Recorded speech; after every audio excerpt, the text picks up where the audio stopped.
Hello everyone, welcome back to my channel. I'm back with another favorites video, January favorites, mainly because it's been a long time since I filmed one of these, or at least it feels like it. I think the last one was in November or maybe even October, but a lot of my videos are pre-filmed, so the last time I actually sat down to film one of these videos, I don't even remember, it feels like forever. But I have a couple new products, a couple new things that I wanted to show you guys, so without further ado, let's get into the rest of the video. So it's January in Chicago and it's very cold. I feel like out of all the past 3 years that we've lived here, this has definitely been the coldest year. It's been in the teens for 2 weeks now, which I'm not a fan of, but like everything, it'll pass. But I've been wearing a lot of sweaters to keep warm, and I bought this sweater, which is this big white knit sweater. I guess it's kind of an off-white, maybe a little bit more of a cream color. And this is from Asos. This is the first thing that I ever have purchased from Asos. I've owned clothes from Asos before, but I think I either got them as hand-me-down or through Poshmark. This is the first piece of clothing that I myself have purchased from there, and it immediately, after the first time I wore it, became my favorite sweater. It's so warm, so cozy. The knit is very thick, so it's not see-through like some other white sweaters. I think I got this sweater in November, but I've worn it probably at least once a week. Since then, I've bought other things, I think a pair of jeans and a jacket and stuff, and I've loved everything that I've gotten. So definitely a good purchase. Would highly recommend shopping at Asos. The next thing is this black crossbody bag from H&M. I actually bought this when we were traveling in London because my purse that I brought broke, the strap broke off. So it was just meant to get me through that trip because it was only $15 and it was the only thing I could find at the time, but it has since become my favorite bag, mainly because it is pretty neutral and it goes with every outfit. It's also not ginormous. It's a good size that still fits all of my stuff. If you can see it is pretty packed, but it still fits all my stuff. But yet I like crossbody bags because I don't like carrying things on my shoulder. But if you're looking for good affordable bags, H&M's actually got you covered. The next thing is my book of the month, which I've had more time to read ever since I graduated, especially at night because I'm not having the night classes. I've gotten to spend more time reading, which I really have been enjoying. The book I'm reading now is In Extremis, The Life and Death of War Correspondent Marie Colvin.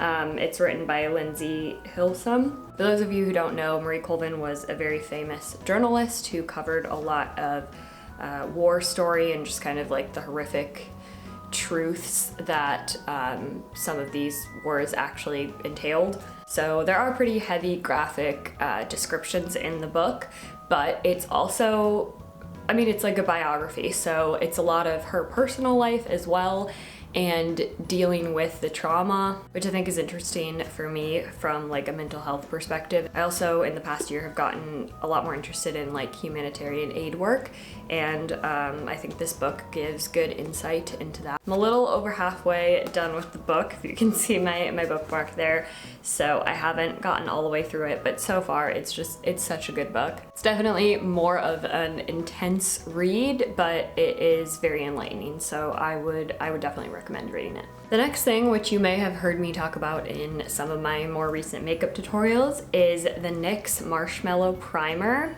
And the thing that I love about this is it actually has marshmallow root in it, so it smells like marshmallow, and the texture is so soft like marshmallow but without the sticky feeling. I bought this primer because I was out of the Ordinary primer, which is the one I usually always used, and they were out of stock, so I just picked this one because it was the recommended one on Amazon, and I ended up loving it. Next is the Rare Beauty foundation, and this is the first time that I've tried the foundation.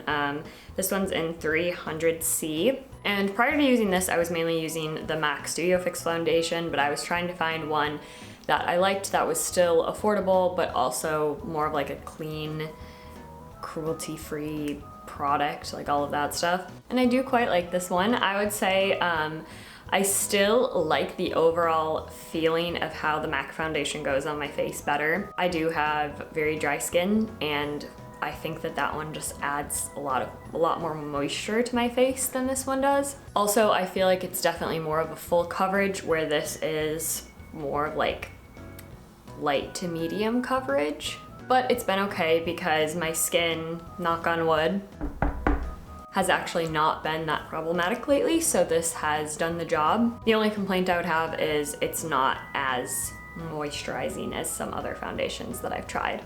Next is our candle of the month, which is the Bath & Body Works Eucalyptus and Spearmint. It's the stress relief candle. I feel like for whatever reason, January puts me under a lot of stress. You know, coming back after the holidays and just like the winter cold and darkness and all of that. So it's funny because I almost always have this candle in the month of January. And it's literally just eucalyptus and spearmint, so it's super simple, but it is all gone. I mean, there's still a little bit left in there, but the wicks are all gone, or they won't like light anymore. So the last product I have to share with you is the Ordinary Squalane cleanser. I don't know if I'm pronouncing that right, but there, if you can see it, Squalane. It's a squalane based face cleanser and makeup remover. So I've been using this at night. I still use like makeup wipes to take off my makeup, and then I just use this afterwards just to make sure, you know, get any residue off. As you know, I like a lot of the Ordinary products. There's really not an Ordinary product that I haven't liked. So I decided I would give the cleanser a shot. At first, I wasn't a big fan because I like things that lather and get really soapy. It just makes me feel like my skin is actually getting like cleaner. This one definitely doesn't do that. It goes on like, I don't know, it's very like, it has a very watery texture, and in my initial uses I wasn't actually a big fan of it, but I had this huge tube, so I don't like to waste things, so I was like, I'll just use it up, like it'll be fine. And I genuinely think that this had an effect on like clearing up my skin, because since I've used this, which by the way has been more so like the past 2 months, because it is like a big bottle, that's like when I've noticed the most improvement in my skin. And so it's kind of one of those things where even though it might not be my favorite in terms of the texture, it seems to be working really well with my skin and, you know, going well with the other skincare products that I'm using. So it's definitely worth a shot. I would say give it a chance for a month or so and see if you see any improvement in your skin. But those are the few products that I wanted to show you that I've been enjoying in the month of January. So thank you for watching this video. I'll try to link all of the products down below, and if you liked the video, please give it a thumbs up, and if you want to see future videos, please hit that subscribe button below. I hope you're all staying warm and enjoying the winter season, and I'll talk to you guys in the next video. Bye.